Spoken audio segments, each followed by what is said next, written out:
오늘부터 넌 내 손자다 알겠느냐? 영모에 쫓기던 어린 왕세자.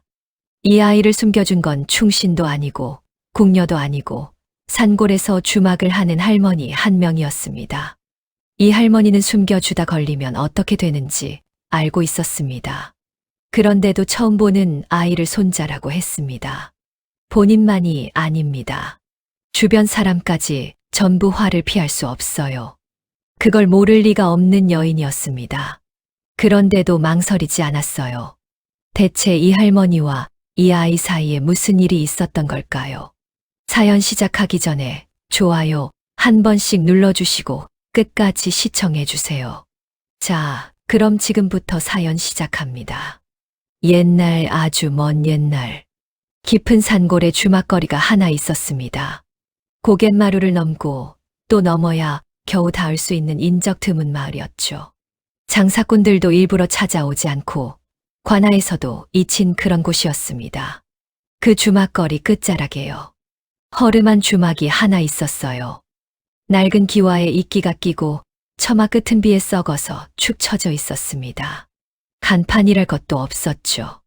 그냥 솥에서 밥 짓는 냄새가 나면 아, 저기 주막이 있구나 하고 알 수 있는 정도였습니다. 거기서 여인이 한 명 살고 있었습니다. 이름은 금이, 나이는 60이었습니다. 남편이 있었던 적도 없고 자식을 낳은 적도 없었어요. 찾아오는 친척도 없었죠. 마을 사람들은 이 여인에 대해 아는 게 별로 없었습니다. 15년 전쯤에 어디선가 흘러와서 주막을 열고 밥도 내고 술도 내면서 혼자 꾸려온 주모. 특히 이 주모가 만드는 엿은 이 근방에서 소문이 날 정도였습니다. 마을 사람들이 이 여인에 대해 아는 건 그게 전부였습니다. 그런데 이 여인한테 이상한 습관이 하나 있었습니다. 엿을 저으면서 문득문득 왼손이 옷고름 안쪽으로 가요.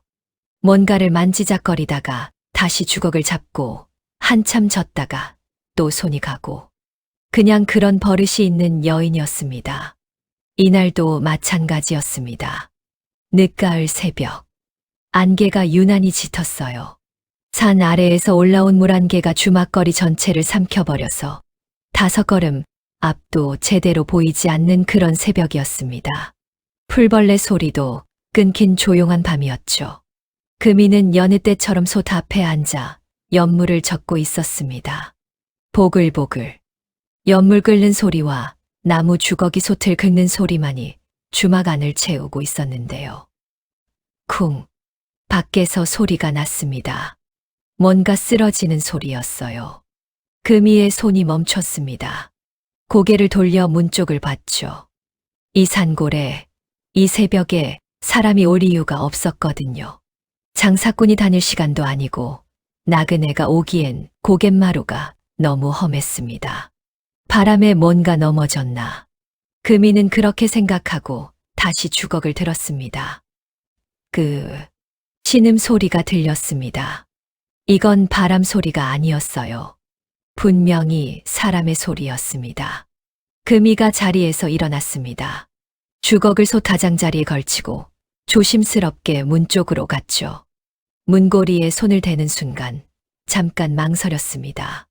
이 깊은 밤에 찾아오는 사람이라니 좋은 일일 리가 없다는 건 본능적으로 알고 있었거든요. 그래도 문을 열었습니다. 안개가 확 밀려 들어왔습니다. 차갑고 축축한 공기가 얼굴을 감쌌죠. 그리고 그 안개 사이로 보였습니다. 여자 하나가 쓰러져 있었습니다. 궁중 나인의 복색이었어요. 남색 치마에 흰 저고리. 그런데 그 옷이 온통 엉망이었습니다. 찢어지고 흙투성이가 되어 있었죠. 얼굴에는 힘이 하나도 없었어요. 온몸이 만신창이었습니다. 어떤 일을 겪었는지 보기만 해도 이 여인이 얼마나 힘겹게 여기까지 왔는지 알 수 있었습니다. 그런데 이 나인의 등에 아이가 하나 엎여 있었습니다. 7, 8살쯤 되어 보이는 사내아이였어요. 아이는 눈이 풀려 있었습니다. 공포에 질려서 벌벌 떨고만 있었죠. 울지도 못했어요. 너무 무서우면 울음도 안 나오는 법이잖아요. 금이가 다급하게 다가갔습니다. 나인의 몸을 일으키려는데 나인이 마지막 힘을 짜내서 금이의 옷깃을 움켜잡았어요. 손에 힘이 거의 없었습니다. 손가락이 파르르 떨리고 있었죠. 그 상태로 입을 열었습니다. 어린 마마를 부탁합니다. 그 한마디였습니다. 그 한마디를 남기고 나인은 고개를 떨구며 눈을 감았어요. 금이의 손이 떨리기 시작했습니다. 마마. 이 여인이 이 아이를 마마라고 불렀습니다.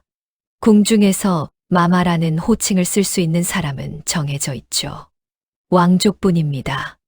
이 아이가 보통 집안의 아이가 아니라는 뜻이었습니다. 금이는 떨리는 손으로 아이의 속저고리를 열었습니다. 안감을 뒤집었죠. 뭔가가 나왔습니다. 매듭이었어요. 금빛 실로 정교하게 엮은 매듭. 보통 매듭이 아니었습니다. 거기에 봉황 문양이 새겨져 있었어요. 한 올 한 올 금실로 술을 놓은 것이었죠. 이건 아무나 만들 수 있는 물건이 아닙니다. 궁궐안, 그것도 내명부 최상위에서만 쓰이는 매듭법이었거든요. 금이의 눈이 변했습니다. 떨리던 손이 딱 멈췄어요. 표정이 단단하게 굳었습니다. 아까까지 떨고 있던 사람이 맞나 싶을 정도로 눈빛 자체가 달라졌죠. 시청자 여러분, 이 주모가 이 매듭을 알아본 겁니다. 단번에 산골에서 여시나 고압하는 여인이 궁궐 내명부의 매듭법을 어떻게 알아봤을까요? 이 여인의 정체에 대해서는 곧 말씀드리겠습니다. 지금은 이것만 알아두십시오. 이 여인 그냥 주모가 아니었습니다. 금이는 이 아이가 누구인지 알아챘습니다. 궁궐에서 영모의 바람이 불었고 그 바람을 피해 빠져나온 왕의 어린 핏줄이었던 겁니다. 이 아이를 숨겨주다 발각되면 어떻게 되는지 금이가 모를 일이 없었습니다. 본인뿐 아니라 주변 사람까지 전부 화를 피할 수 없는 일이죠. 그런데 금이는 망설이지 않았어요. 아이를 안아 주막 안으로 들였습니다. 그리고 문을 닫았죠. 그 다음에 금이가 한 행동이 좀 이상했습니다. 먼저 나인의 시신을 거두었습니다. 혼자 힘으로 뒷산까지 옮겨서 조용히 묻었어요. 60세 여인이 사람 하나를 산까지 옮기는 게 보통 일이 아니었을 텐데 금이는 해냈습니다. 그 다음 문 앞에서 주막까지 이어진 흔적을 지웠습니다.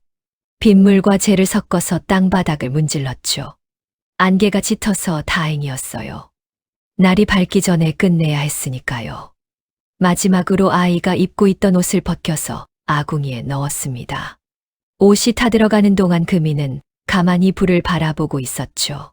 봉황 매듭만 뜯어내서 품에 넣었습니다. 이 모든 거려 벌벌 떨면서 한 게 아닙니다.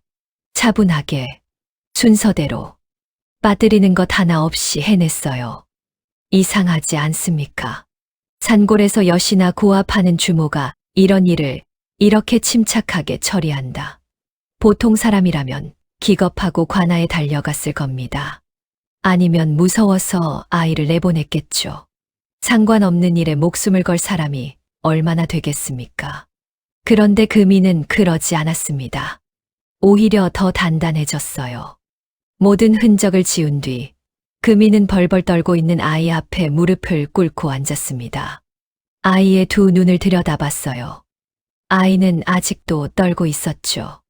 이 여인이 누군지도 모르고 자기가 왜 여기 있는지도 모르겠고 그냥 무서운 거예요. 금이가 입을 열었습니다. 오늘부터 넌 내 손자다. 알겠느냐? 아이가 고개를 끄덕였습니다. 무슨 뜻인지도 제대로 모르면서 그냥 이 여인의 눈빛이 무섭지 않았던 거예요. 처음으로 무섭지 않은 눈을 본 거죠. 그런데 이 여인이 그냥 불쌍해서 아이를 거둔 걸까요? 아닙니다. 금이가 목숨을 걸 수밖에 없었던 이유가 따로 있었습니다.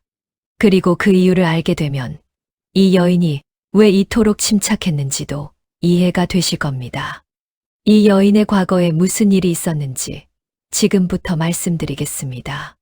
금이는 아이를 안채 쪽으로 데려갔습니다. 따뜻한 물을 데워서 아이의 얼굴을 닦아주었어요. 손도 닦고 발도 닦고 아이는 여전히 벌벌 떨고 있었지만 금이가 물수건으로 얼굴을 훔쳐줄 때 조금씩 떨림이 줄어들었습니다. 그런데 아이의 몸을 닦으면서 금이의 손이 멈추는 순간이 있었어요. 향 냄새. 아이의 몸에서 향 냄새가 났습니다. 보통 향이 아니었어요.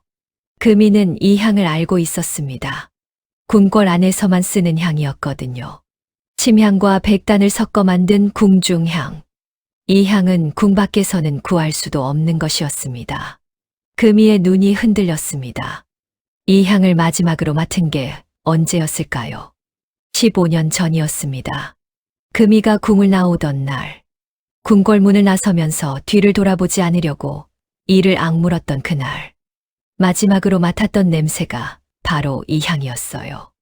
그때 금이의 머릿속으로 예실이 밀려왔습니다. 금이가 궁에 들어간 건 15살 때였습니다. 침방, 왕실의 모든 옷과 이불과 보자기를 만드는 곳이었죠. 금이는 그곳에 배속되었습니다. 15살 소녀가 처음 궁궐에 들어갔을 때 느꼈던 건 설렘이 아니었어요. 공포였습니다. 모든 게 낯설었고 모든 게 무서웠죠.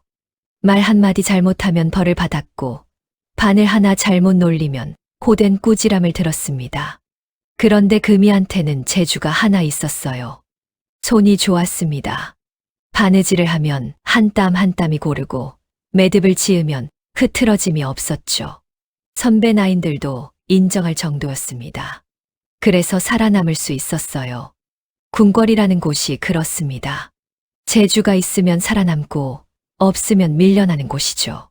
금이는 바늘 하나에 모든 걸 걸었습니다. 여름이면 왕비의 적삼을 짓고 겨울이면 세자의 솜저고리를 지었어요. 명절이면 대비의 예복의 술을 놓았고 궁중잔치가 있으면 밤을 새워 보자기를 만들었습니다. 한 해, 두 해, 10해. 그렇게 세월이 흘렀어요. 20이 넘으면서 계례를 올렸습니다. 궁녀의 계례라는 건요. 성인이 되었다는 뜻이기도 하지만 동시에 신랑 없는 혼례이기도 했어요. 이제 평생 궁 안에서 살겠다는 서약과 같은 것이었죠. 바깥 세상에 남편도 없고 자식도 없을 겁니다. 금이는 그걸 받아들였어요. 아니, 받아들일 수밖에 없었죠. 30해를 그렇게 보냈습니다. 금이는 다시 아이를 바라봤습니다. 아이는 금이가 건넨 물을 조심스럽게 마시고 있었어요. 두 손으로 사발을 감싸 쥐고 고개를 살짝 숙여서 마시는 자세. 보통 아이의 모습이 아니었습니다. 궁중 예법이 몸에 배어 있는 거예요. 물 한 모금 마시는 것조차 가르침을 받은 아이였습니다. 금이가 속으로 한숨을 내쉬었습니다.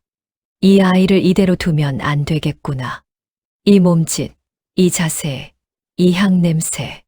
어느 것 하나라도 남아있으면 금방 들통이 날 거예요. 하지만 그건 내일 생각할 일이었습니다. 지금은 이 아이를 살려야 했어요. 금이가 부엌으로 가서 죽을 끓이기 시작했습니다. 솥에 물을 올리고 쌀을 불려서 넣고 천천히 저었죠. 이 동작도 금이한테는 익숙한 것이었습니다. 30년 동안 궁궐에서 살았으니까요.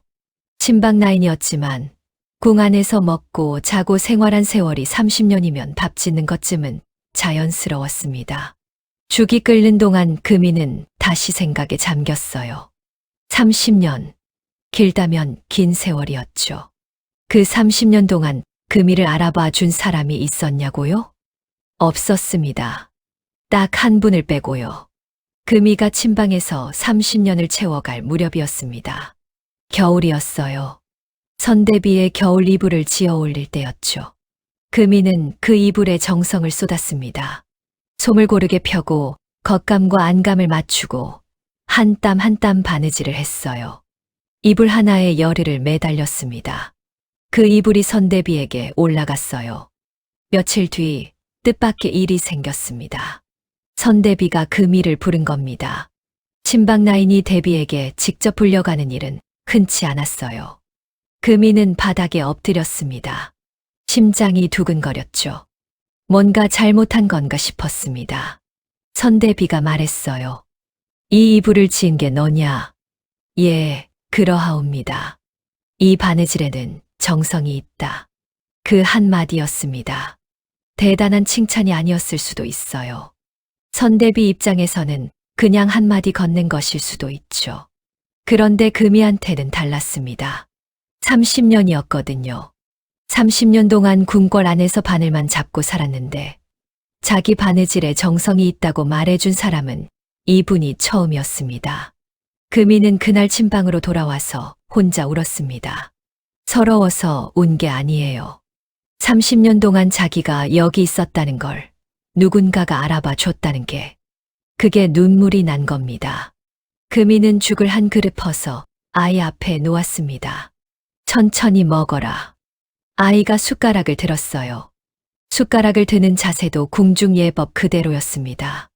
오른손에 숟가락을 쥐고 왼손은 무릎 위에 가지런히 올리고 8살밖에 안 된 아이가 이렇게 밥을 먹는다는 건 태어날 때부터 그렇게 배웠다는 뜻이었죠. 금이는 아이가 죽을 먹는 모습을 가만히 바라보면서 생각했습니다.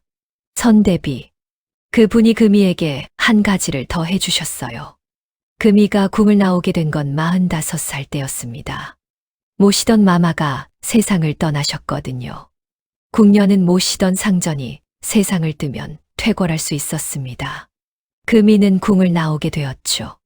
궁을 나서는 날이었습니다. 금이는 마지막으로 선대비에게 인사를 올렸어요. 바닥에 엎드려 절을 했죠. 30년간 궁에서 일한 나인의 마지막 인사였습니다. 그때 선대비가 무언가를 내밀었어요. 은장도였습니다. 작지만 정교하게 만들어진 은장도. 선대비가 직접 품에서 꺼낸 것이었죠. 선대비가 말했습니다. 내 손이 기억하는 것을 믿어라. 금이는 두 손으로 은장도를 받들어 받았습니다. 눈물이 쏟아졌지만 소리를 내지 않았어요. 궁 안에서 소리 내어 오는 건 허락되지 않는 일이었으니까요. 그런데 그 자리에 사람이 하나 더 있었습니다. 젊은 내관이었어요. 선대비 곁에 서 있었죠. 선대비가 그 내관을 돌아보며 말했습니다. 이 은장도를 기억해 두어라. 내관이 고개를 숙였습니다. 금이는 그 내관의 얼굴을 봤어요. 또렷한 눈매에 단정한 이목구비. 젊지만 차분한 인상이었습니다. 그 내관의 이름이 박이겸이었습니다. 금이는 그 얼굴을 기억했습니다. 선대비가 왜 그 내관에게 은장도를 기억하라고 했는지 그때는 몰랐어요. 그냥 그런가 보다 하고 넘긴 거죠. 그리고 금이는 궁을 나왔습니다. 갈 곳이 없었습니다. 15의 궁에 들어갔으니 바깥 세상에 아는 사람이 없었어요. 친정은 30년 동안 연락이 끊겼고 남은 가족이 있는지도 몰랐습니다. 궁녀는 혼인을 못하니 남편도 없었죠. 금이는 떠돌았습니다. 이 마을 저 마을을 전전하다가 결국 아무도 자기를 모르는 이 산골까지 흘러왔어요. 주막을 열고 궁에서 익힌 손재주로 엿을 만들어 팔기 시작했습니다.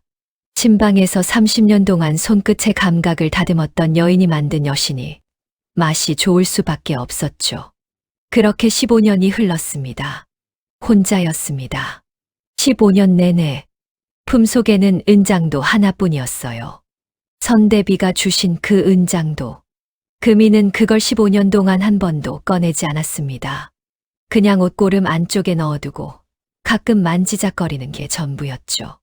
그게 금이의 습관이었던 겁니다.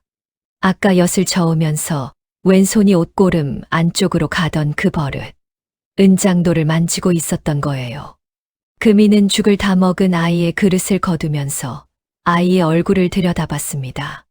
이 아이의 얼굴에서 누군가가 겹쳐 보였어요. 선대비. 이 아이는 그분의 핏줄이었습니다. 30년 궁궐 생활에서 유일하게 자기를 알아봐 준 분. 내 바느질에는 정성이 있다고 말해준 분. 퇴골하는 날 은장도를 쥐어주며 내 손이 기억하는 것을 믿어라고 해주신 분. 그분의 핏줄이 지금 자기 앞에 앉아 있었습니다. 금이는 품속의 은장도를 만졌습니다. 그리고 중얼거렸어요. 의겸이가 아직 살아있다면. 금이의 눈이 달라졌습니다. 아까 나인이 쓰러져 있을 때 봤던 그 눈. 떨림이 멈추고 단단해지던 그 눈빛이 다시 돌아왔어요. 결심을 굳힌 겁니다. 이 아이를 지키겠다고 목숨을 걸고 30년을 바늘 하나로 버틴 여자였습니다. 그 여자가 이제 바늘 대신 엿주걱을 들고 한 나라의 운명을 숨기기 시작합니다. 그런데요, 아이를 숨기겠다고 결심하는 건 쉽습니다. 진짜 문제는 이 아이를 어떻게 감추느냐였어요. 왕의 핏줄이라는 증거가 이 아이의 온몸에 배어 있었거든요. 말투, 몸짓, 피부, 향 냄새까지 하나하나가 전부 이 아이의 정체를 말해주고 있었습니다. 금이는 그날 밤 잠을 자지 않았습니다. 솥앞에 앉아 연물을 저으면서 밤새 생각했어요. 이 아이를 완전히 다른 사람으로 만들어야 한다고. 금이는 다음 날 새벽부터 움직였습니다. 아이를 숨기겠다고 결심한 건 어젯밤이었죠. 그런데 결심만으로 되는 일이 아니었어요. 이 아이의 온몸에는 궁궐의 흔적이 배어 있었거든요. 먼저 피부가 문제였습니다. 아이의 피부가 너무 고왔어요. 하얗고 매끈했습니다. 산골 마을에서 이런 피부를 가진 아이는 없었죠. 여기 아이들은 햇볕에 그을리고 흙먼지에 뒤덮이고 겨울이면 손등이 트는 게 당연했으니까요. 이 아이가 마을에 나가는 순간 피부만 봐도 이 아이 어디서 왔어? 라는 소리가 나올 게 뻔했습니다. 금이는 뒷산으로 올라갔습니다. 예순의 몸으로 산을 오르는 게 쉽지 않았어요. 무릎이 시큰거렸고 숨이 금방 찼습니다. 그래도 멈추지 않았죠. 금이가 찾는 건 온나무였습니다. 온나무를 찾았습니다. 나무 껍질에 칼집을 내면 진액이 흘러나오거든요. 금이는 대나무 통에 그 진액을 받았습니다. 조심해야 했어요. 옷 진액은 피부에 닿으면 심하게 부풀어 오르니까요. 금이의 손에도 진액이 튀었습니다. 손등이 벌겋게 부르텄지만 금이는 눈 하나 깜짝하지 않았어요. 주막으로 돌아와서 진액을 물에 묽게 풀었습니다. 너무 진하면 아이 피부가 진짜 상하고 너무 묽으면 효과가 없었거든요. 30년 동안 궁궐에서 온갖 재료를 다뤄본 손이니까 이 정도 감각은 남아 있었습니다. 그리고 아이의 얼굴에 바르기 시작했어요. 아이가 움찔했습니다. 따가워. 참아라. 금이의 목소리는 단호했습니다. 아이의 얼굴에, 목에, 손에, 발에 골고루 발랐어요.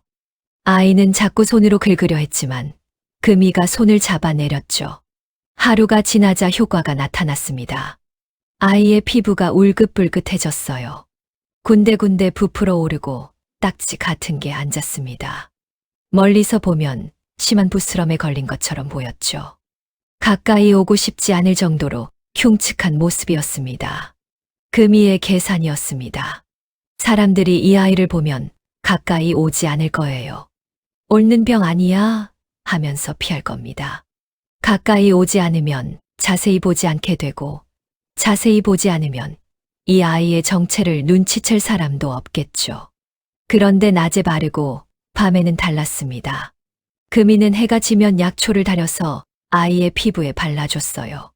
낮에는 흉하게 만들고 밤에는 치료하는 거였죠. 진짜로 피부가 상하면 안 되니까요.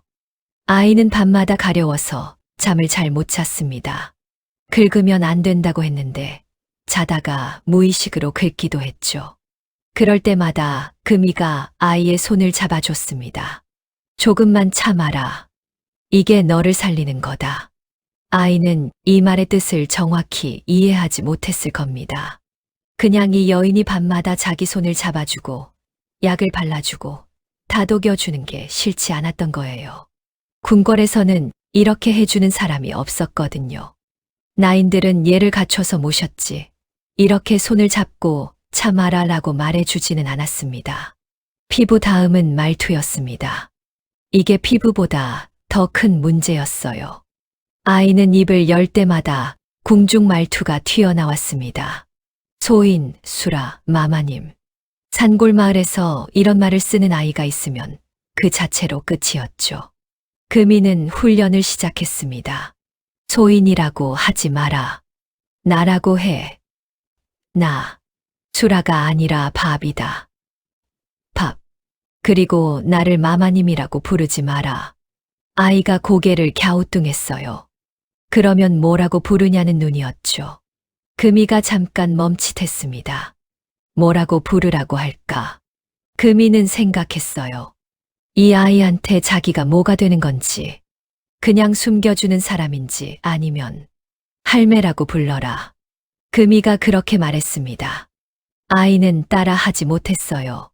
궁중에서 그런 호칭을 쓰는 건 상상도 못할 일이었으니까요. 금이는 기다리지 않았습니다. 매일 반복했어요. 밥 먹자. 나 따라와. 할매한테 이리 와. 아이가 틀릴 때마다 금이는 호되게 꾸짖었습니다. 아직도 그 말투가 안 고쳐졌어. 다시. 아이가 움찔하면서도 다시 따라했어요. 나 밥 먹을래. 할매 이리 와. 어느라고 어색했지만 조금씩 바뀌어 갔습니다.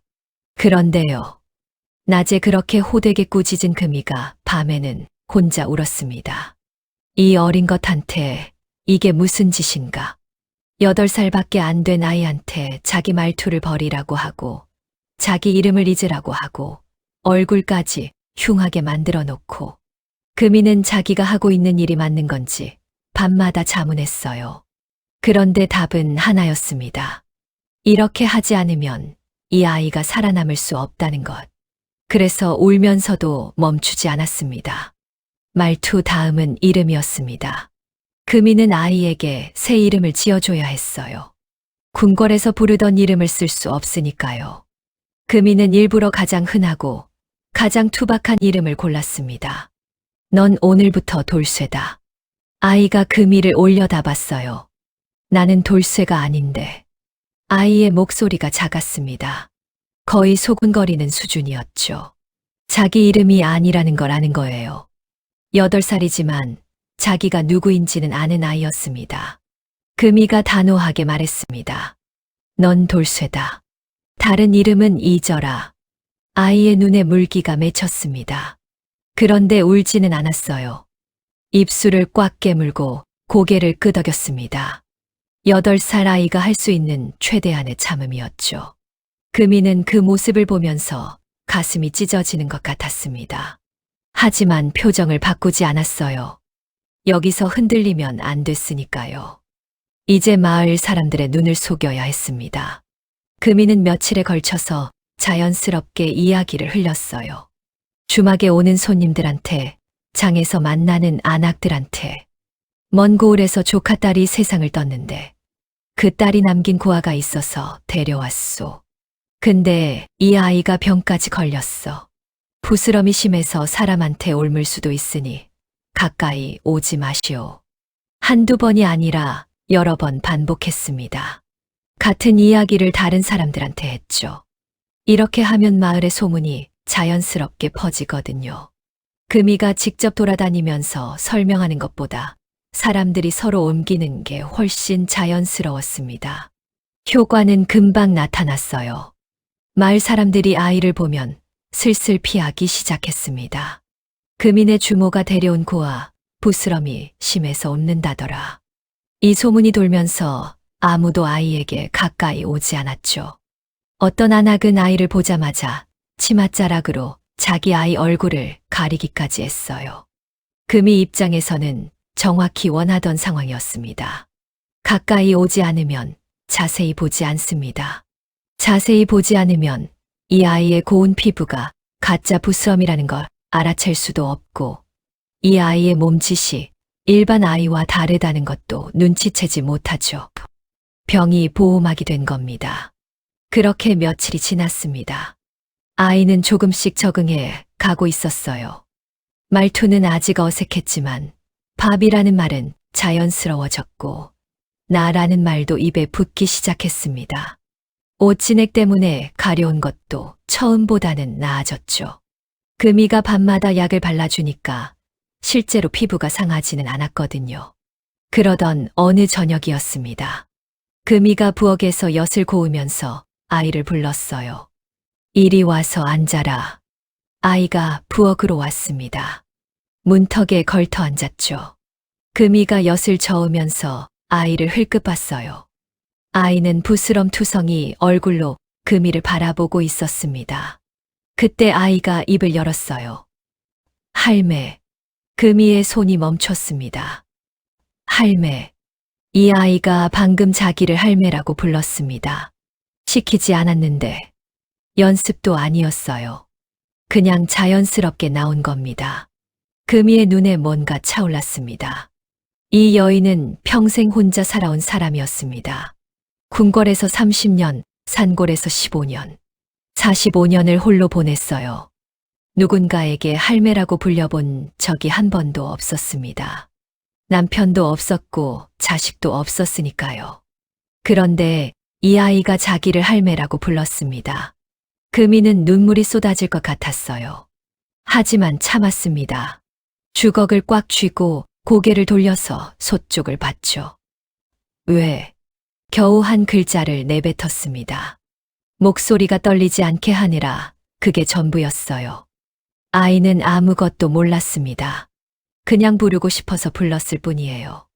근데 그 한마디가 두 사람 사이의 모든 것을 바꿔놓았습니다. 이전까지 금이는 이 아이를 지켜야 할 대상으로 봤어요. 선대비의 은혜를 갚기 위해, 의리를 위해 목숨을 걸고 숨겨야 하는 존재. 그런데 이 한마디 이후로 달라졌습니다. 이 아이는 금이의 아이가 된 거예요. 손자, 진짜 손자가 된 겁니다. 금이는 그날 밤 아이가 잠든 뒤에 아이의 이마를 가만히 쓸어줬습니다. 부스럼으로 울퉁불퉁해진 이마를.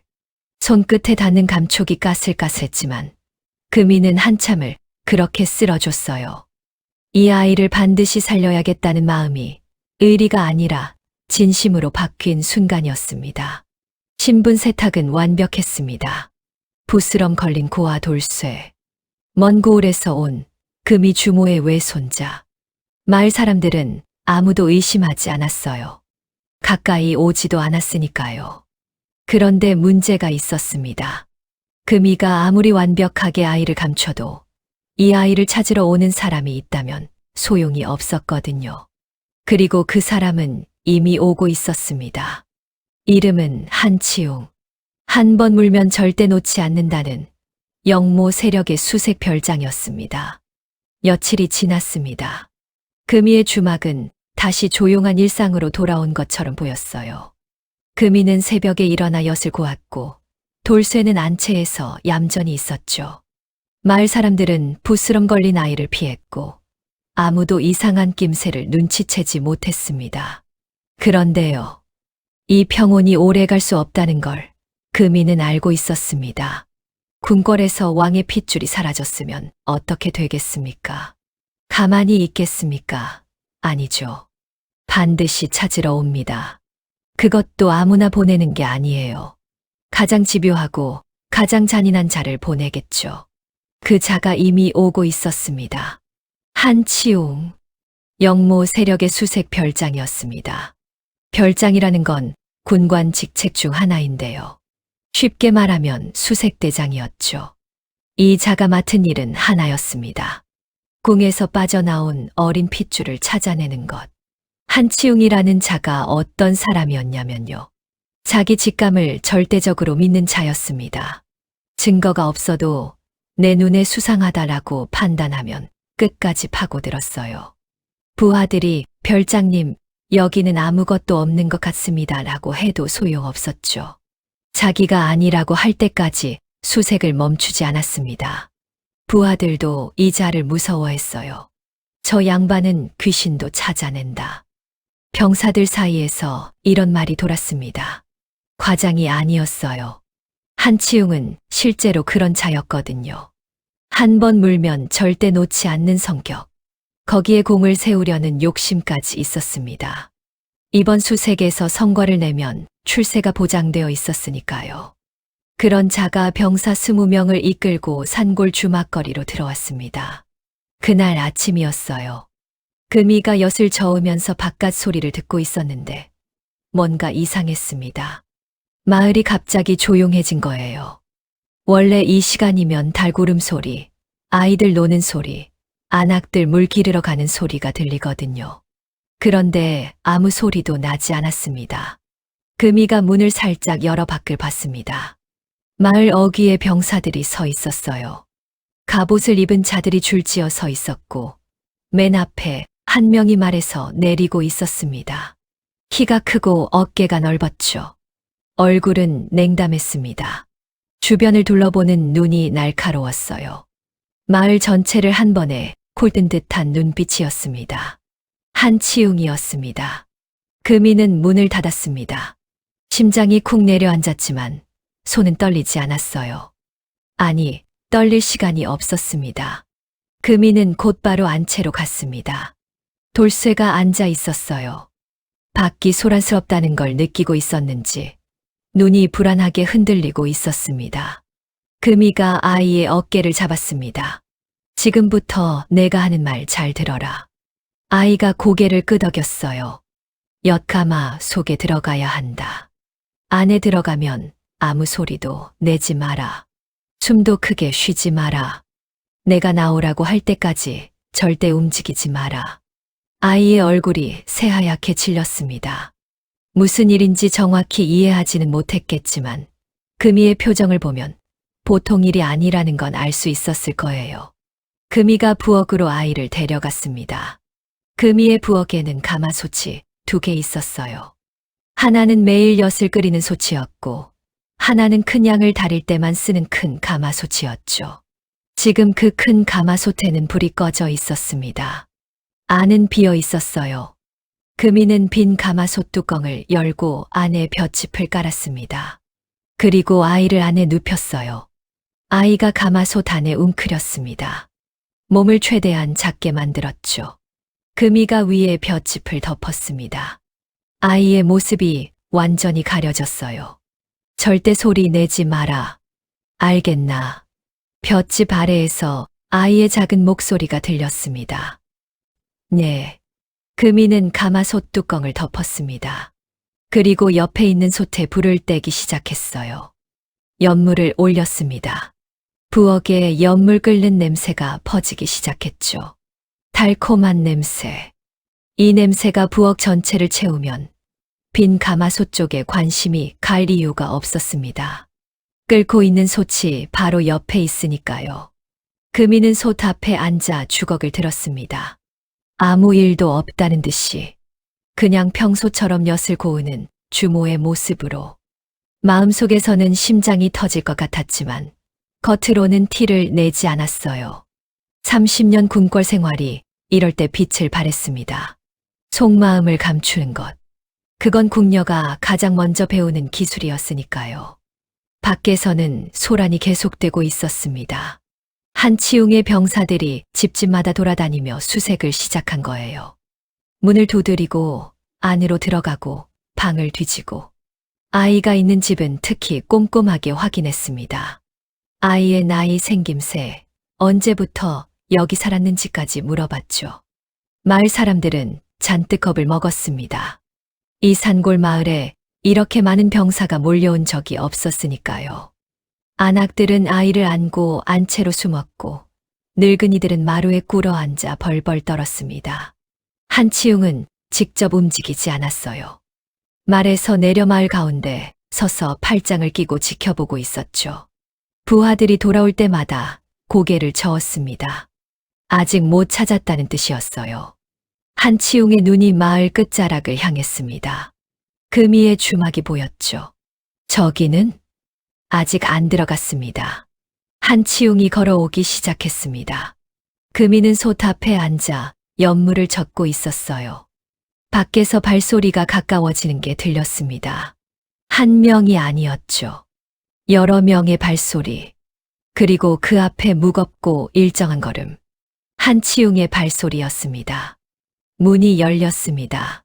한치웅이 주막 안으로 들어왔어요. 금이는 고개를 들었습니다.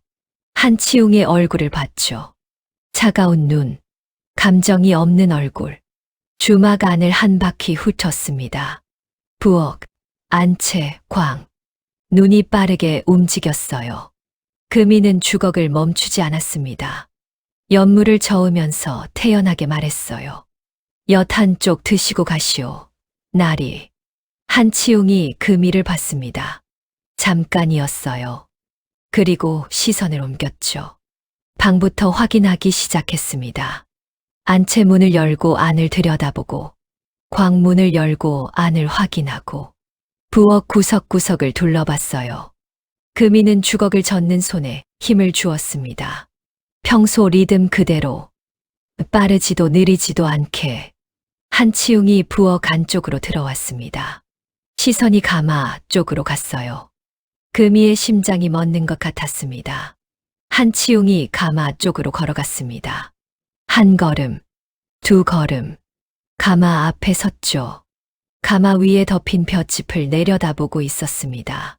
손을 뻗었어요. 볏짚을 들어 올리려는 순간이었습니다.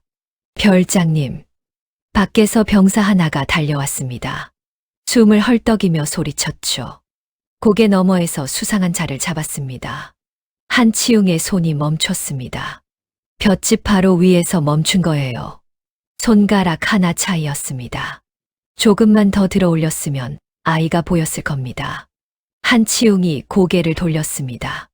병사를 봤어요. 어디서? 고개 너머 삼거리 근처입니다.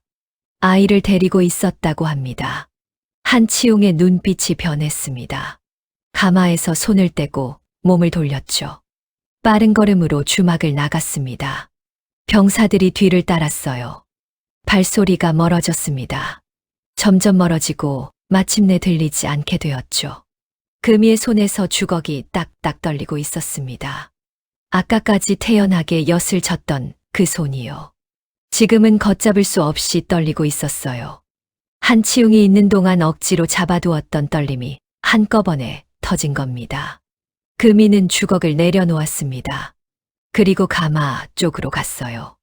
뚜껑을 열었습니다. 볏짚을 걷어냈죠. 아이가 웅크리고 있었습니다. 온몸이 축축했어요. 얼마나 무서웠겠습니까? 8살 아이가 깜깜한 가마 안에서 밖에서 무서운 남자의 목소리가 들리는데 숨도 제대로 쉬지 못한 채 버틴 겁니다. 아이의 눈이 금이를 올려다봤습니다. 눈에 물기가 가득했지만 울지는 않았어요. 금이가 울지 말라고 했으니까, 소리 내지 말라고 했으니까. 이 아이는 그 말을 끝까지 지킨 겁니다. 금이가 아이를 꺼내 안았습니다. 잘 참았다. 잘 참았어. 목소리가 갈라졌습니다. 금이도 다리에 힘이 풀려 그 자리에 주저앉았어요. 축축한 아이를 안은 채로 부엌 바닥에 주저앉아서 한참을 그렇게 있었습니다. 아이는 금이의 품에서 조용히 떨고 있었어요. 금이는 아이의 등을 토닥이면서 속으로 생각했습니다. 이번은 넘겼다. 그런데 다음에도 넘길 수 있을까? 한치웅은 아직 이 마을을 떠나지 않았습니다. 고개 너머에서 잡았다는 수상한 자는요.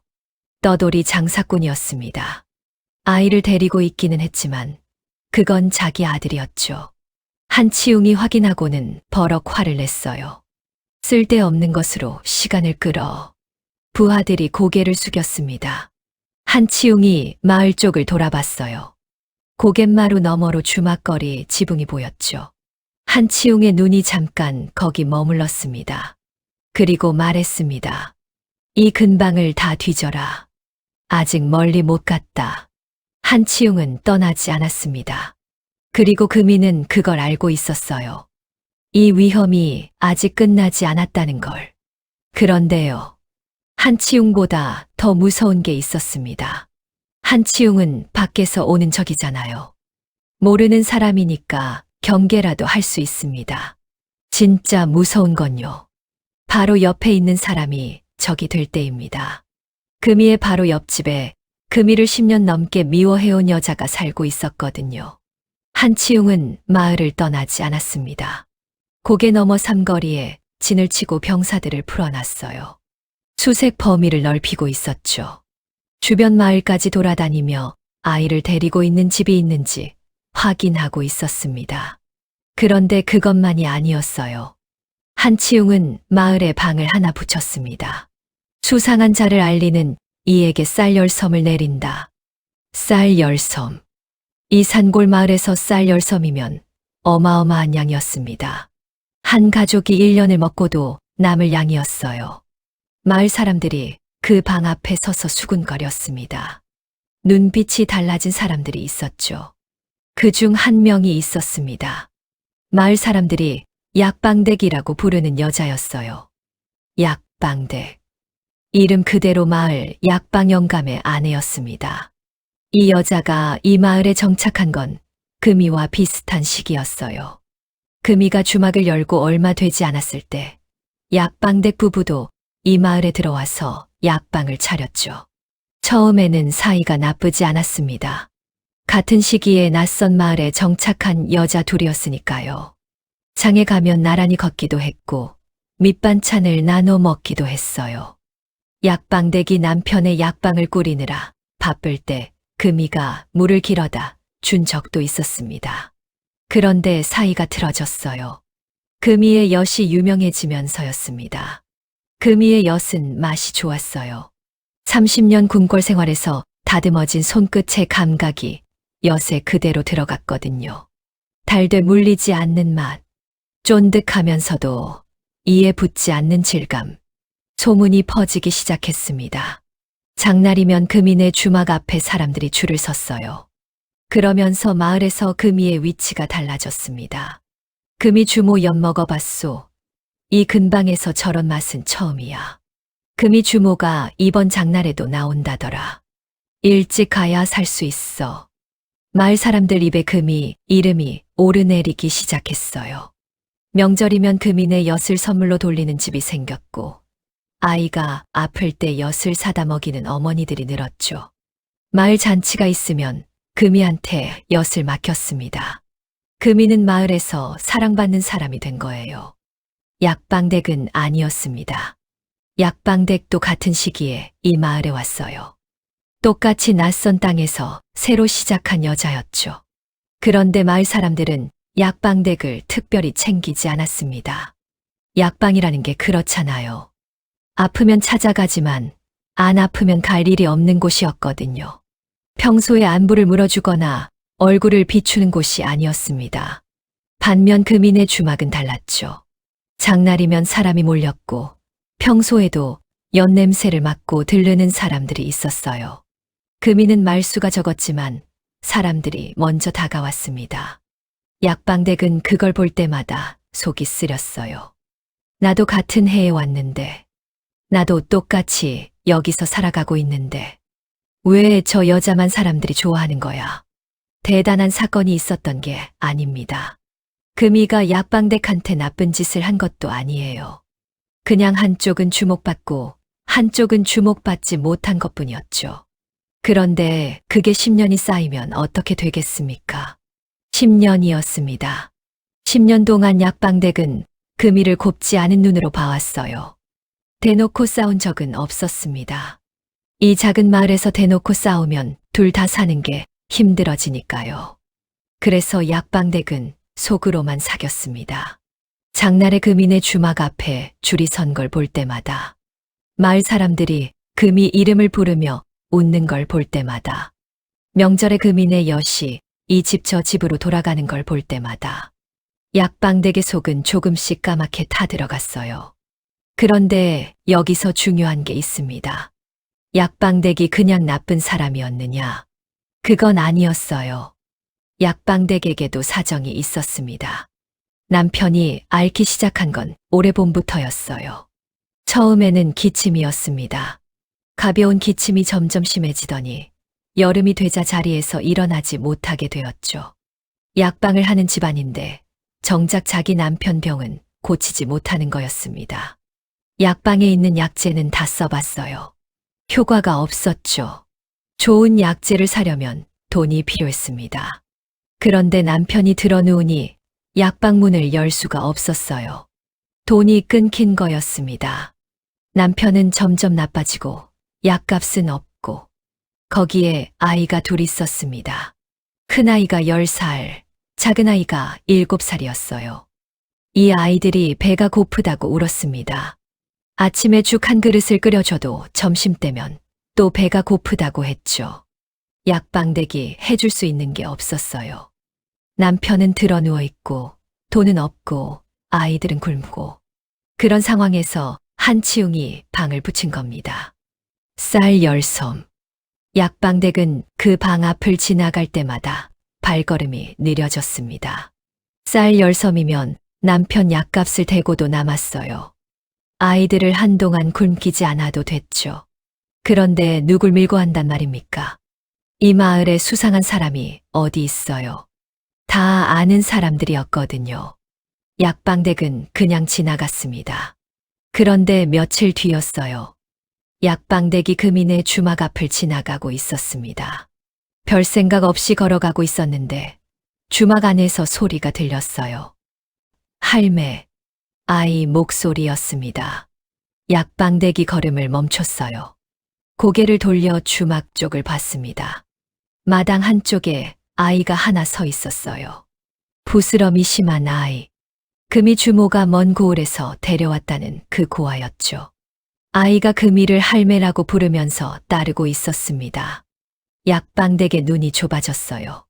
저 아이, 전에는 없었는데 금이 주모는 15년 동안 혼자 살았습니다. 남편도 없고 자식도 없고 찾아오는 친척도 없다고 했었죠. 그런데 갑자기 아이가 생겼어요. 먼 고을에서 조카딸이 세상을 떠서 그 고아를 데려왔다고 했지만 약방댁은 생각했습니다.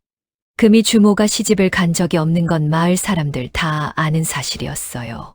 시집을 안 갔는데 조카딸이 있다. 물론 있을 수도 있죠.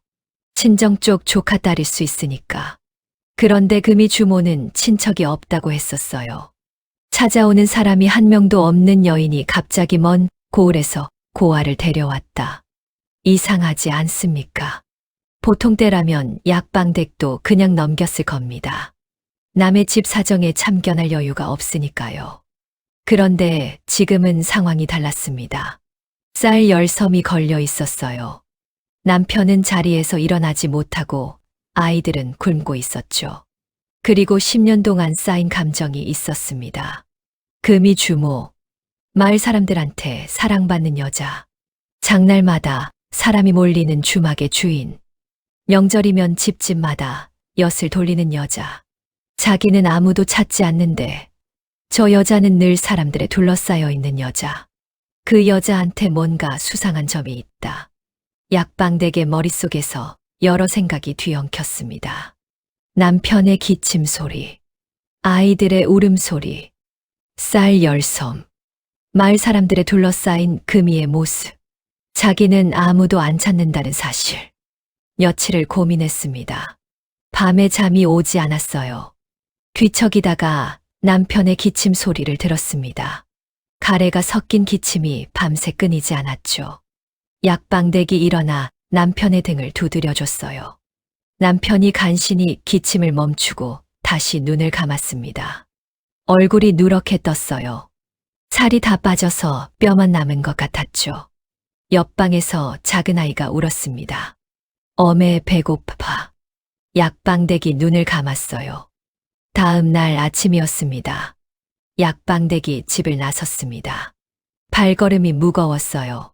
한 걸음 떼고 멈추고 다시 한 걸음 떼고 마을 어귀까지 가는데 평소보다 2배는 걸린 것 같았습니다. 한치웅이 진을 치고 있는 곳까지 갔습니다. 병사가 막아섰어요. 무슨 일이오? 약방댁이 입을 열었습니다. 목소리가 작았어요. 별장 나리를 뵈러 왔습니다.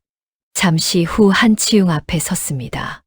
한치웅은 팔짱을 끼고 약방댁을 내려다보고 있었어요. 표정이 없었습니다. 그냥 기다리고 있었죠. 말해보라는 눈이었어요. 약방댁이 말했습니다.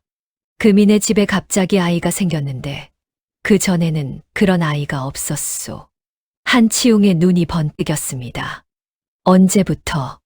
보름쯤 전부터요.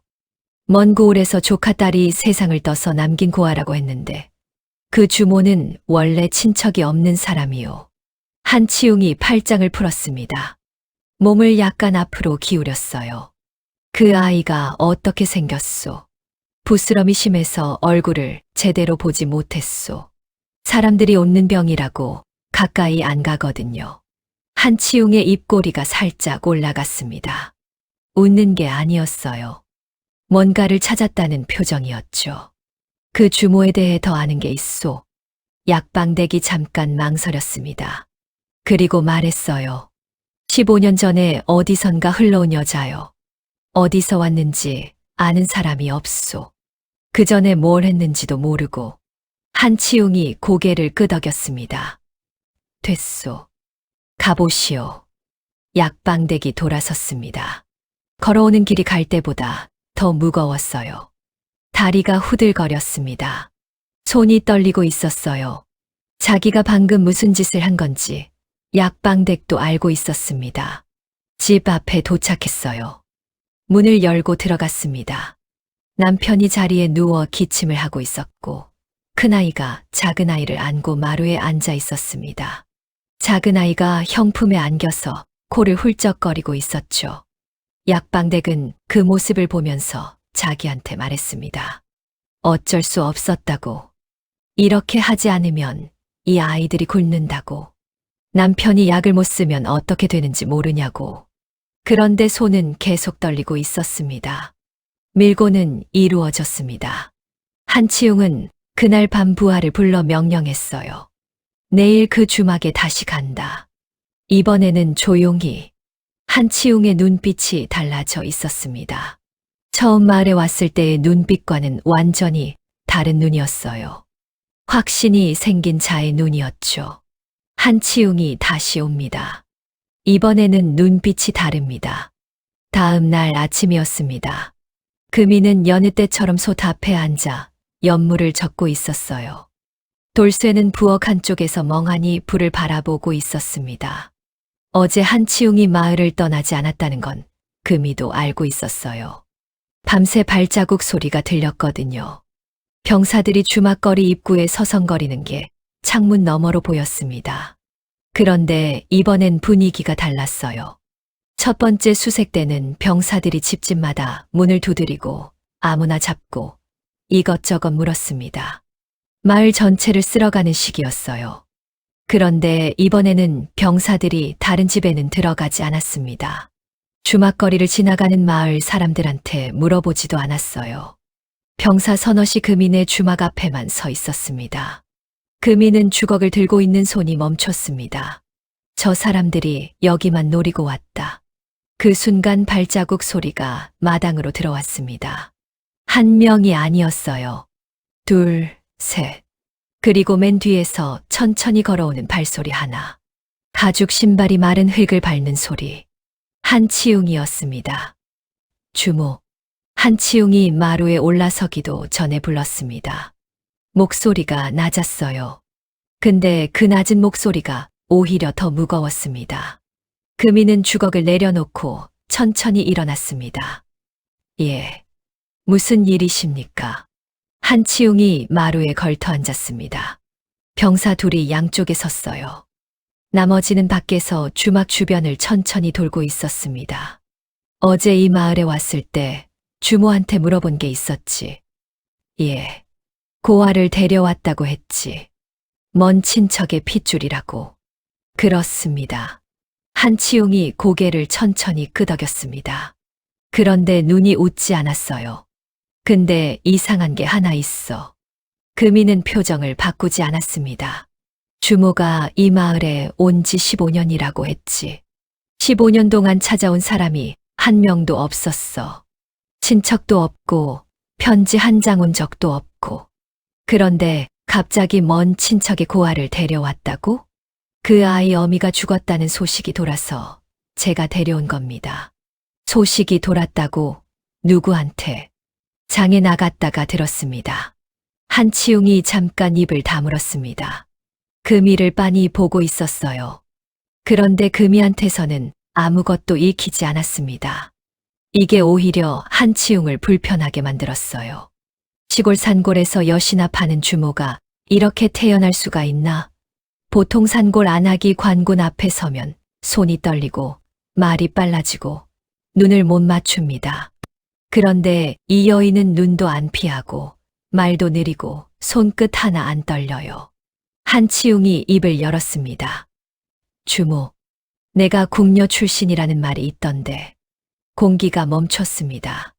금이의 심장이 한 번 크게 뛰었을 겁니다. 그러나 얼굴에는 아무것도 나타나지 않았어요. 30년 궁궐 생활이 이 여인한테 남긴 건 바느질 솜씨만이 아니었습니다. 감정을 감추는 법. 그것도 뼛속까지 배운 사람이었어요. 궁녀라뇨. 금이가 되레 피식 웃었습니다.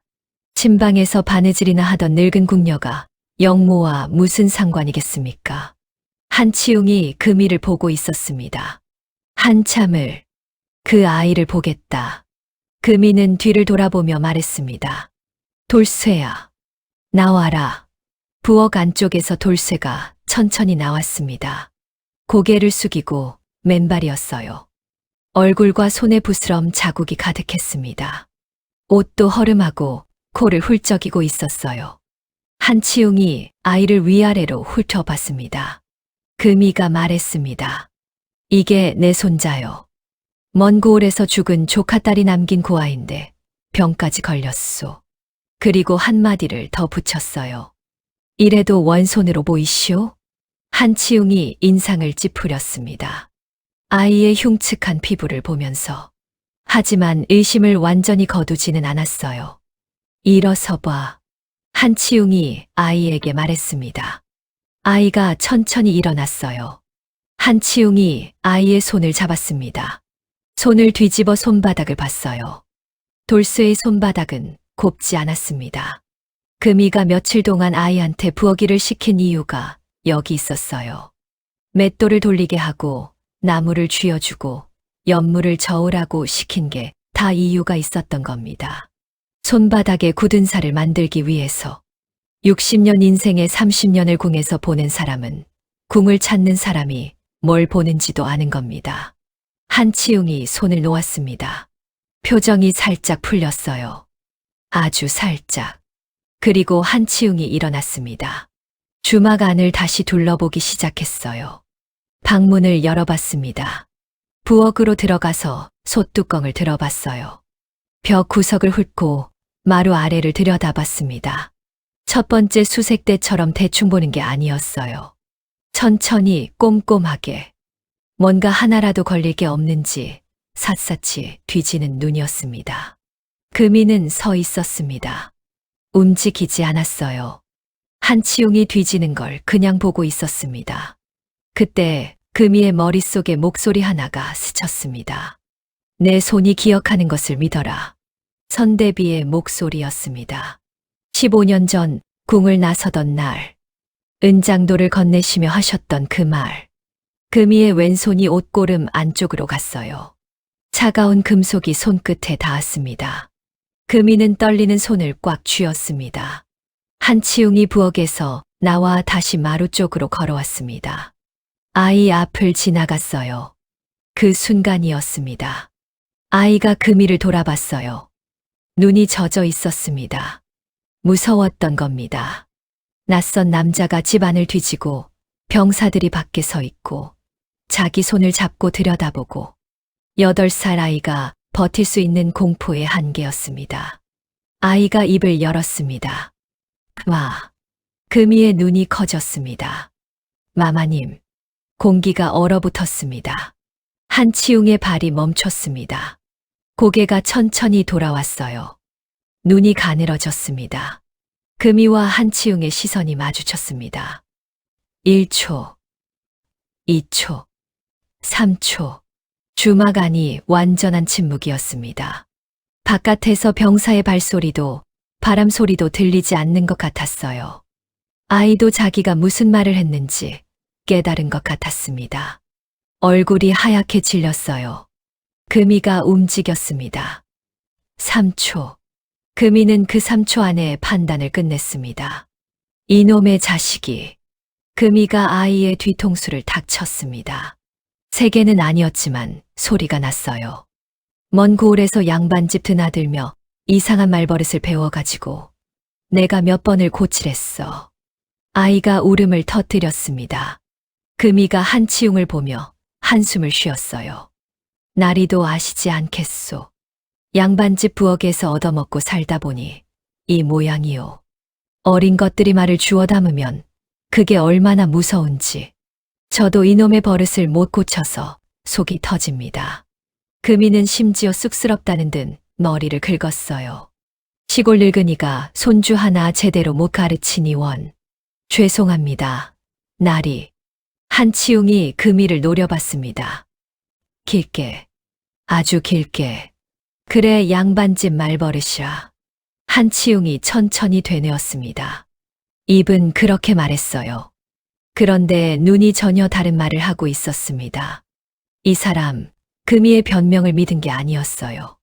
한치웅이 마루에서 내려갔습니다. 마당을 지나 주막거리 입구까지 걸어갔어요. 금이는 그 뒷모습을 보면서 숨을 내쉬려 했습니다. 그때 한치웅이 멈췄습니다. 고개를 돌리지 않은 채 옆에 선 부하에게 말했어요. 저 주막을 감시해라. 밤낮 가리지 말고 사람이 드나드는 것, 아이가 나가는 것 전부 보고해. 부하가 고개를 숙였습니다. 그리고 한치웅이 한마디를 더 붙였어요. 저 주모가 짐을 싸거나 아이를 데리고 나서는 기미가 보이면 그때는 물어보지 말고 잡아. 발자국 소리가 멀어졌습니다. 금이는 서 있었습니다. 움직이지 않았어요. 아이가 금이의 치맛자락을 잡았습니다. 할매 미안해. 금이는 대답하지 않았습니다. 다리가 풀렸습니다. 그 자리에 주저앉았어요. 30년 궁궐 생활에서도 이렇게 다리가 풀린 적은 없었습니다. 아이를 끌어안았어요. 내 잘못이 아니다. 내 잘못이 아니야. 금이도 아이를 안은 채로 소리 없이 한참을 울었습니다. 넘긴 겁니다. 간신히. 그리고 금이도 알고 있었습니다. 반드시 다시 온다는 것을. 이 마을에서 더는 버틸 수 없다는 것을. 금이의 손이 다시 옷고름 안쪽으로 갔습니다. 차가운 금속이 손끝에 닿았어요. 은장도. 이 은장도를 받을 수 있는 사람이 이 세상에 딱 한 명 있었습니다. 그 이름이 떠올랐습니다. 15년 전 궁을 나올 때 선대비 옆에 서 있던 그 젊은 내관의 얼굴. 여러분, 이 은장도가 누구한테 가는지, 그리고 그 사람이 대체 누구인지 다음 이야기에서 말씀드리겠습니다. 그날 밤, 금이는 잠을 이루지 못했습니다. 아이는 금이의 무릎에 머리를 대고 잠들어 있었어요. 부엌에서 연물이 식어가는 소리만 들렸습니다. 금이는 아이의 머리카락을 천천히 쓸어내리면서 창밖을 보고 있었어요. 주막거리 입구에 그림자가 서 있었습니다. 한치웅이 남기고 간 감시 병사였어요. 낮에도 있었고 해가 져도 가지 않았습니다. 교대를 하면서 밤새 서 있는 겁니다. 금이는 알고 있었어요. 한치웅이 변명을 믿은 게 아니라는 걸. 감시를 붙인 건 증거를 잡으려는 거라는 걸. 이대로 며칠만 더 있으면 끝입니다. 아이의 부스럼이 낫기 시작하면 피부가 드러나요. 옷 진액을 계속 바를 수도 없습니다. 아이 몸이 버티지를 못해요. 내일이 아니라 오늘 밤이었습니다. 오늘 밤 안에 방법을 찾지 못하면 기회가 없어요. 금이는 품속에서 은장도를 꺼냈습니다. 15년 동안 한 번도 꺼내지 않았던 것. 선대비께서 궁을 나서는 날 직접 손에 쥐어주신 것. 내 손이 기억하는 것을 믿어라라는 말씀과 함께 금이는 은장도를 한참 들여다봤습니다. 그리고 결심을 굳혔어요. 다음 날 아침이었습니다. 금이는 여느 때처럼 솥에 불을 떼고 연물을 올렸습니다. 감시 병사가 보고 있었어요. 금이는 그쪽을 쳐다보지도 않았습니다. 평소와 똑같이 엿을 저었어요. 아이에게 밥을 먹이고 부스럼 위에 진액을 덧발랐습니다. 달라진 게 하나도 없는 것처럼 점심 무렵 주막 앞에 사람이 한 명 나타났습니다. 막동이었어요. 막동은 주막거리에서 조금 떨어진 냇가에 사는 뱃사공이었습니다. 나이는 금이보다 10살쯤 아래. 말수가 적고 몸이 크고 한 번 입을 다물면 무덤까지 가져가는 사람이었어요. 금이가 이 마을에서 유일하게 신뢰하는 사람이었습니다. 이유가 있었어요. 7년 전 막동의 아내가 중병에 걸렸습니다. 약을 쓸 돈이 없었어요. 금이가 아무 말 없이 옆한 돈을 모아 약값을 대줬습니다. 막동의 아내는 살았어요. 막동은 그 뒤로 금이한테 한 번도 은혜를 갚지 못한 게 마음에 걸려 있었습니다. 막동이 주막 안으로 들어왔습니다. 평소에도 가끔 엿을 사러 오던 사람이었어요. 감시 병사는 쳐다보지도 않았습니다. 동네 뱃사공이 주막에 들르는 게 뭐가 이상하겠습니까? 금이가 엿을 썰어 종이에 쌌습니다. 막동에게 건네면서 말했어요. 목소리를 낮췄습니다. 밖에서는 들을 수 없을 만큼 이 안에 물건이 하나 있다. 강 건너 나루에 가면 박이겸이라는 이름으로 약재상을 하는 양반이 있을 거다. 이걸 보여주면 알아볼 것이다. 엿 사이에 은장도가 끼워져 있었습니다. 15년을 품에 지니고 있던 것을 놓는 손이 떨리고 있었어요. 그 양반한테 말해라. 친방 금이가 보냈다고. 데리러 와달라고. 그것만 말하면 된다. 막동이 엿구러미를 받아들었습니다. 아무것도 묻지 않았어요. 금이가 무슨 일에 휘말려 있는지, 그 안에 든 게 뭔지, 박이겸이 누구인지 하나도 묻지 않았습니다. 금이가 부탁했으면 그걸로 충분했어요. 막동이 엿구러미를 품에 넣고 주막을 나갔습니다. 감시 병사 앞을 태연하게 지나갔어요. 엿 사러 왔다 가는 동네 사람. 그 이상도 이하도 아니었습니다. 금이는 막동의 뒷모습을 보면서 솥 앞에 앉았습니다. 손에 주걱이 들려 있었지만 한동안 젓지 못했어요. 이틀이 지났습니다. 감시 병사는 여전히 주막거리 입구에 서 있었어요. 금이는 여느 때와 똑같이 엿을 끓이고 아이에게 밥을 먹이고 부스럼 위에 진액을 덧발랐습니다. 달라진 게 하나도 없는 것처럼 행동했어요. 티가 나는 순간 끝이니까요. 사흘째 새벽이었습니다. 금이가 엿을 저으려고 부엌에 들어서는데 뒷문 쪽에서 인기척이 났어요. 금이가 조심스럽게 문을 열었습니다. 막동이 서 있었습니다. 그리고 막동 뒤에 사람이 한 명 더 있었어요. 갓을 눌러쓰고 약재 보따리를 맨 산에. 얼굴이 반쯤 가려져 있었지만 금이는 그 눈을 보는 순간 알아봤습니다. 박이겸이 보낸 사람이 아니었어요. 박이겸 본인이었습니다. 15년 만이었습니다. 궁을 나서던 날 선대비 옆에 서 있던 그 젊은 내관. 지금은 머리에 서리가 내려 있었어요. 박이겸이 입을 열었습니다. 친박 나인 금이 은장도를 받았습니다. 금이는 고개를 끄덕였습니다. 말이 나오지 않았어요.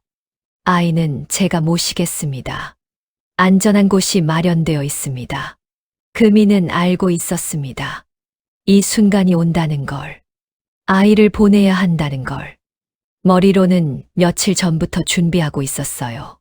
그런데 막상 이 말을 들으니까 다리에 힘이 풀렸습니다. 금이가 안으로 들어갔습니다. 아이는 자고 있었어요. 금이가 아이를 깨웠습니다. 돌쇠야, 일어나라. 할매 아직 어두운데. 오늘은 일찍 일어나야 한다. 금이가 아이를 시켰습니다. 부스럼 위에 발랐던 진액을 조심스럽게 닦아냈어요.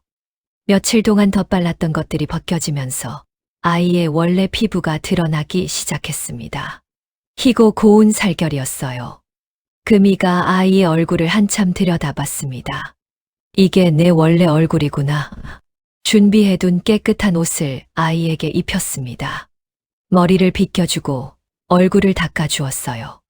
아이는 금이가 왜 이러는지 모르고 가만히 앉아 있었습니다.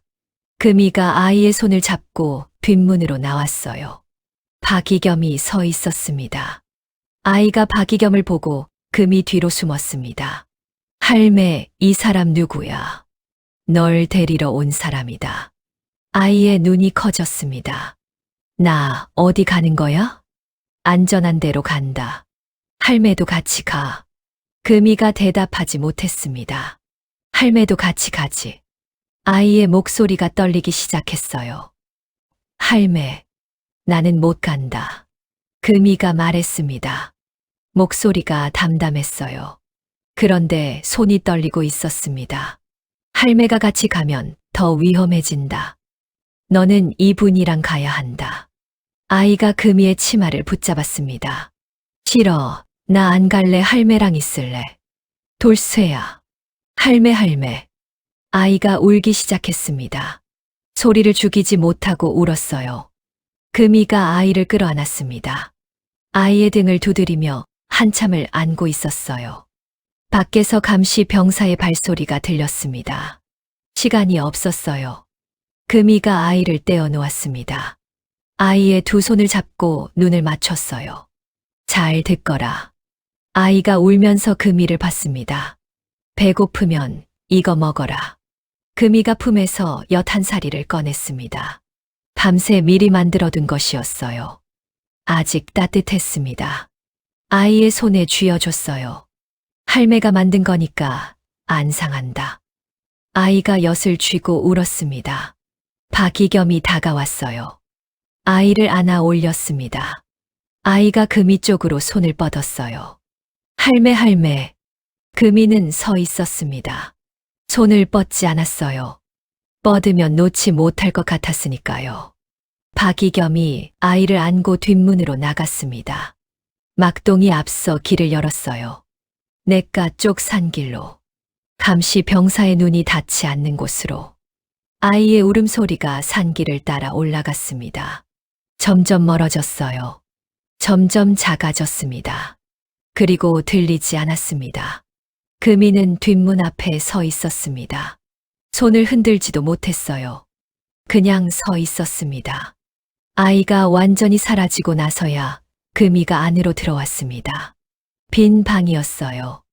아이가 덮고 자던 이불이 구겨진 채 놓여 있었습니다. 금이는 그 이불 앞에 주저앉았어요. 이불을 끌어안았습니다.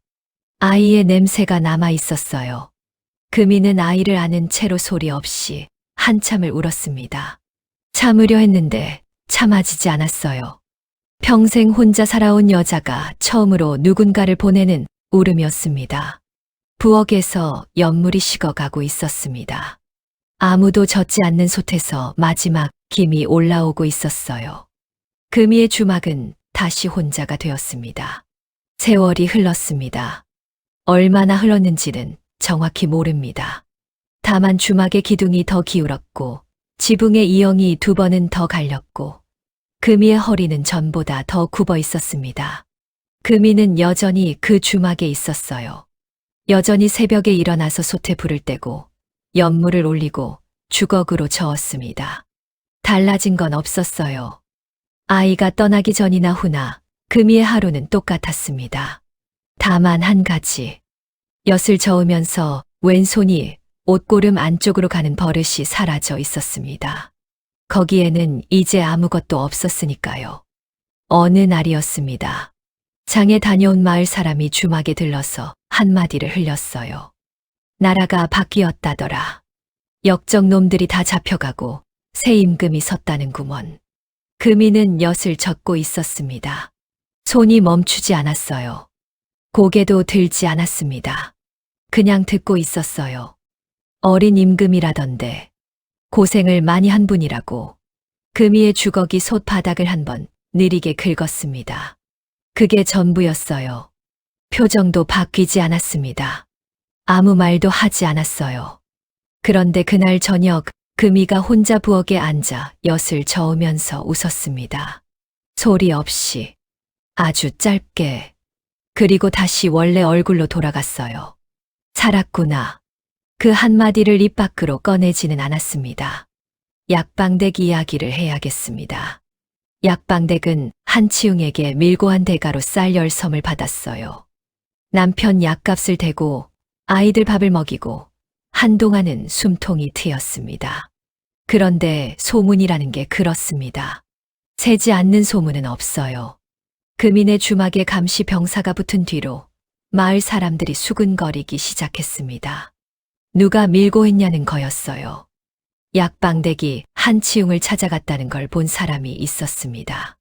장날에 약방댁이 갑자기 쌀을 잔뜩 들고 왔다는 것도 눈에 띄었어요. 마을이라는 게 그렇습니다. 다 보고 있어요. 안 보는 것 같아도 다 봅니다. 사람들이 약방댁을 피하기 시작했습니다. 약방에 오던 손님이 끊겼어요. 장날에 마주쳐도 눈을 돌렸습니다. 아이들끼리 놀다가도 약방댁 아이가 오면 흩어졌어요. 약방댁 남편의 병은 약을 써서 나아지긴 했습니다. 그런데 남편이 사정을 알게 됐어요. 아내가 무슨 짓을 했는지. 남편은 아무 말도 하지 않았습니다. 그냥 아내를 보지 않았어요. 같은 방에 있어도 눈을 마주치지 않았습니다. 약방댁은 결국 마을을 떠났습니다. 남편과 아이들을 데리고 아무에게도 말하지 않고 어느 날 아침에 사라졌어요.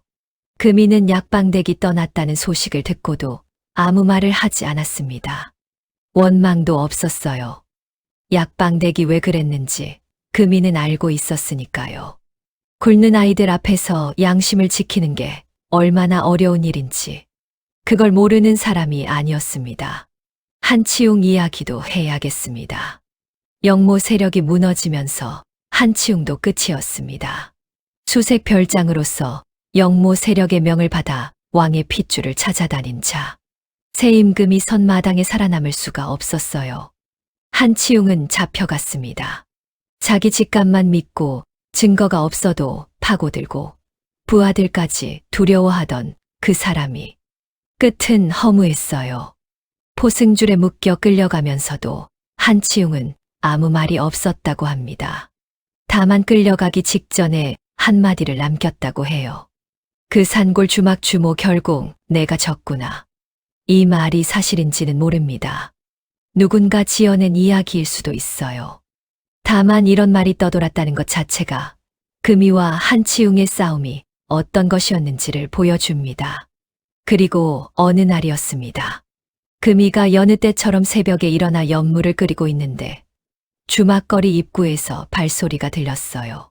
한 명이었습니다. 걸음이 빠르지도 느리지도 않았어요. 내관의 걸음이었습니다. 내관이 주막 마루에 올라서서 금이에게 말했습니다. 전하께서 궁으로 모시라 하셨습니다. 금이는 엿을 젓고 있었어요. 주걱을 멈추지 않았습니다. 전하께서 은혜를 잊지 않고 계십니다. 궁에서 편히 모시겠다 하셨습니다. 금이가 고개를 들었습니다. 내관을 봤어요. 저는 그저 여기서 밥이나 짓고 엿이나 고압하는 주모입니다. 궁에 갈 사람이 아닙니다. 내관이 잠깐 말을 잊지 못했어요. 다시 한번 권했습니다. 전하의 뜻이십니다. 고마운 일이요. 하지만 저는 여기가 좋습니다. 금이는 다시 엿을 저었습니다. 내관은 더 이상 말하지 못하고 돌아갔어요. 금이는 내관이 사라진 뒤에도 한참 동안 엿을 저었습니다. 손이 조금 떨리고 있었어요. 그런데 얼굴에는 아무것도 나타나지 않았습니다. 다음 날 새벽이었습니다. 금이가 여느 때처럼 일어나서 솥에 불을 때려고 부엌으로 나왔어요. 밖이 이상하게 조용했습니다. 새소리도 없고 바람소리도 없었어요. 안개가 짙었습니다. 금이가 주막 문을 열었습니다. 그리고 멈췄어요. 사람이 서 있었습니다. 가마가 없었어요. 의장도 없었습니다. 병사도 없었어요. 소복한 차림에 갓 하나만 쓰고 산길을 걸어 올라온 사람이었습니다. 금이는 그 얼굴을 보는 순간 알아봤어요. 돌쇠. 아니, 이제는 돌쇠가 아니었습니다. 이 나라의 임금이었어요. 금이의 입이 벌어졌습니다. 말이 나오지 않았어요. 다리가 풀리려 했습니다. 그런데 금이는 주저앉지 않았어요. 문틀을 잡고 서 있었습니다. 왕이 금이를 보고 있었습니다. 한참을 아무 말 없이 그 눈이 8살 때와 같았어요. 부엌 구석에서 벌벌 떨던 그 아이의 눈. 금이 뒤에 숨어서 할매, 이 사람 누구야 하던 그 아이의 눈. 달라진 건 체구뿐이었습니다. 왕이 천천히 품속에 손을 넣었습니다. 무언가를 꺼냈어요. 엿 한 살이었습니다. 다 굳어 있었어요. 빛이 발해 있었습니다. 모양도 일그러져 있었어요. 세월이 그만큼 지난 겁니다. 그런데 버리지 않고 품에 넣어두었던 것. 그날 금이가 아이의 손에 쥐어줬던 바로 그 엿이었습니다. 왕이 입을 열었습니다. 차마 먹지 못했습니다. 목소리가 떨리고 있었어요. 이걸 먹으면 할매가 없어질 것 같아서. 금이의 눈에서 눈물이 터졌습니다. 참을 수가 없었어요. 참으려고도 하지 않았습니다. 15년을 혼자 버텨온 것, 아이를 떠나보내고 빈 이불을 끌어안고 울었던 것, 매일 엿을 저으면서 살아있기만을 빌었던 것, 그 모든 것이 한꺼번에 올라왔습니다. 금이는 아무 말도 하지 못했어요. 그냥 울었습니다. 왕도 아무 말이 없었습니다. 그냥 서 있었어요. 두 사람 사이에 말이 필요하지 않았습니다. 안개 낀 산골 주막거리에 두 사람만 서 있었어요. 부엌에서 아무도 젖지 않는 연물이 보글보글 끓고 있었습니다. 그 소리만 울려 퍼졌어요. 산골 주막의 새벽 안개 속으로. 멀리 엿 한 사리에 담긴 진심이 한 나라의 운명을 바꿨습니다. 그리고 그 엿은 끝내 먹지 못한 채 왕의 품속에서 세월을 버텼습니다. 누군가의 진심이 담긴 것은 차마 삼킬 수가 없는 법입니다. 오늘 이야기도 재미있게 들으셨나요? 사실 이 이야기는 전에 내려오는 고전 야담을 제가 현대적으로 직접 다시 써 내려간 창작물이었거든요. 조상들의 지혜를 더 흥미롭게 전해드리고 싶어서 대본부터 영상 제작까지 모든 과정을 제 손으로 직접 진행했죠. 앞으로도 문화적 가치와 재미를 담은 독창적인 이야기들로 찾아뵙겠습니다.